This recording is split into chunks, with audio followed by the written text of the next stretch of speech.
अस्सलाम वालेकुम। वालेकुम सलाम। शादी हो गई? Good question. नहीं हुई। क्यों नहीं हुई? देख लो भाई। अब ये जनवरी फरवरी में हो जाएगी। अच्छा। जनवरी फरवरी। अगले का एक पैर कब्र में है, दूसरी शादी में है, क्यों? क्यों क्यों शादी करनी है, जरूर करनी है। बुढ़े हो गए, मुझे लग रहा है दूसरी तीसरी शादी करना है।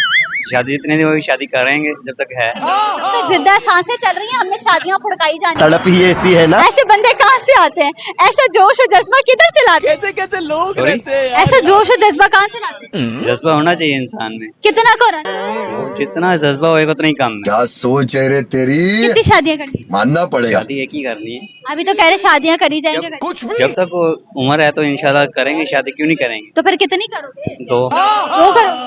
दो के बाद दो के बाद बात है। और बस बस। चलो ठीक हो गया।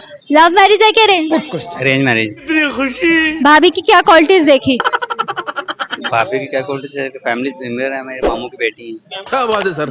फप्पे कुटनी तो नहीं? नहीं। बिल्कुल भी नहीं। भी नहीं। शुक्रिया आपके वक्त का।